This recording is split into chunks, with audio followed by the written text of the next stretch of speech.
Fala rapaziada, tranquilidade, beleza pura? Bora dar continuidade às nossas aulas de Sociologia. Na aula de hoje vamos falar sobre expressões culturais. E fica um aviso, para vocês terem uma compreensão mais efetiva dessa aula, é importante aí que vocês tenham na cabeça já fixado o conceito de cultura. Então, se você não viu a aula ainda, a última aula que falamos sobre cultura, é bom você dar aí uma visitada nela. Mas eu vou ajudar você a ficar mais fresquinho aí o conceito de cultura, que nós podemos conceituar como um complexo de valores, crenças, hábitos, costumes, no geral, como capacidades humanas.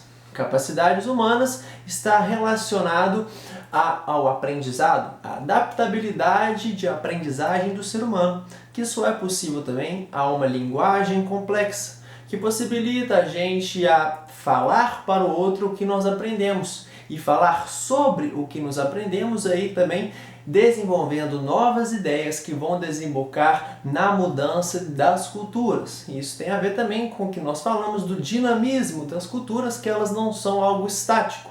Elas têm influência tanto internamente quanto externamente. Fechou? Agora então a gente voltando, relembrando o que a gente, em linhas gerais, o que falamos na última aula, vamos dar ideia então do que é expressão cultural.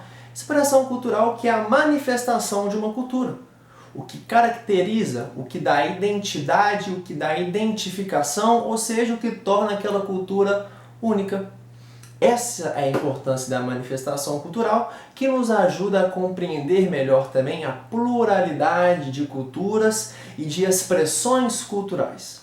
As expressões culturais que são diversas. Por exemplo, no âmbito da arte, nós temos a dança, nós temos a música, nós temos festas específicas, a gente tem a culinária, a gente tem a arquitetura, enfim, a gente tem, vocês botaram fé que é coisa demais, que caracteriza uma cultura e a torna única. Demorou? E essa coisa de a tornar única tem a ver com a identidade, tem a ver com a identificação.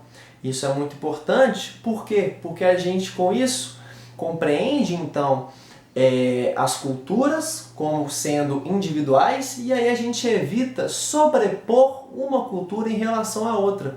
O que a gente conversou na última aula também de tentar subjugar uma como melhor ou pior. A gente então, caracterizando essas expressões culturais, a gente delimita essa cultura como única, então não faz sentido a gente falar que ela é melhor ou pior do que a outra. Ela tem aquelas expressões e você pode se identificar ou não com ela. Demorou? E aí existem também meios para deixar, para efetivar essa questão, para evitar a questão de sobrepor outras culturas sobre as outras e possibilitar a manifestação, a diversidade cultural que, por exemplo, está na Constituição. A Constituição que nos garante o direito da liberdade de expressão e igualdade perante a todos. Só que uma coisa é o que está na Constituição. Se é efetivamente realizado o que está na Constituição, aí já é outros 500, é uma discussão que a gente pode ter que é muito bacana a gente ter essa discussão, a gente pode falar isso nas monitorias. Demorou? Mas então fica esse questionamento. A Constituição, no papel, ela garante que as manifestações elas sejam diversas, mas será que existem umas que são consideradas melhores que as outras, umas que estão mais em evidência, que ficam mais em evidência, outras que não são respeitadas? E isso a gente pode conversar sobre. Puxando esse gancho, então, vamos falar de uma questão de apropriação cultural. Vamos lembrar também outra questão da última aula, que a gente falou que as culturas, elas interagem entre si, elas têm influências. Só que a apropriação cultural, esse termo, ele geralmente é associado com uma conotação negativa. E realmente a apropriação cultural, ela pode sim ter ser uma questão negativa. Por quê? Quando uma cultura ela apropria de certas expressões culturais de outra e apropria esvaziando o significado daquilo, é uma parada negativa, porque o significado é próprio da identificação de uma cultura.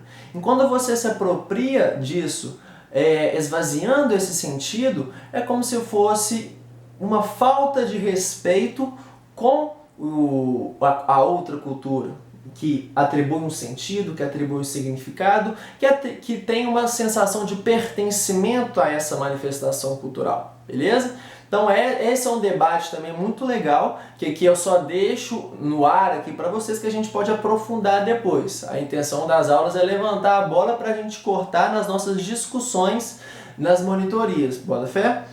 E agora a gente pode também fazer uma diferenciação a partir do que a gente fala, do que a gente falou aqui, de apropriação cultural com representatividade. Representatividade é quando a gente está inserido naquela cultura e vivencia aquela cultura. Logo, nós nos identificamos e representamos ela melhor quando falamos sobre ela e expressamos essa cultura. O que é diferente de a questão da gente poder falar, entra a questão de lugar de fala, né? Representatividade é diferente de lugar de fala. O que é lugar de fala? Lugar de fala tem a ver com a posição social que nós ocupamos em relação a algo específico. Então, vamos supor uma cultura. Não é que a gente não pode falar de outra cultura. A gente sim pode falar, só que nós falamos a partir da experiência que a gente tem.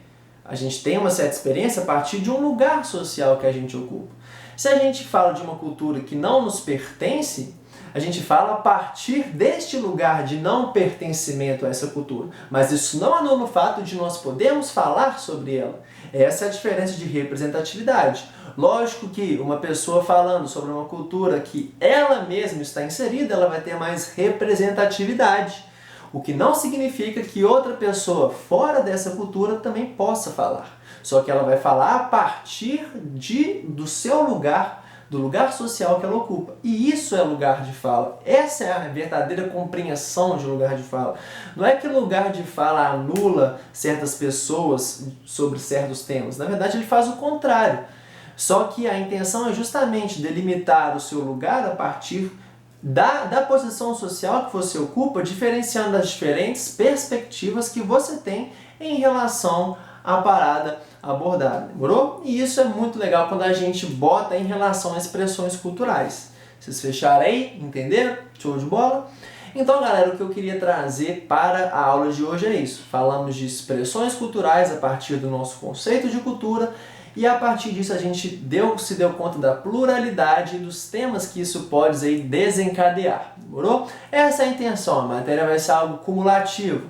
Nós vamos acumulando conhecimento e com isso nós temos capacidades de desenvolver mais temas, de desenvolver mais problemáticas e aí tornar a nossa discussão mais elaborada, mais complexa, mais pica de se fazer, demorou? É sempre um prazer, rapaziada, pela aula. Muito obrigado, um beijo e até a próxima.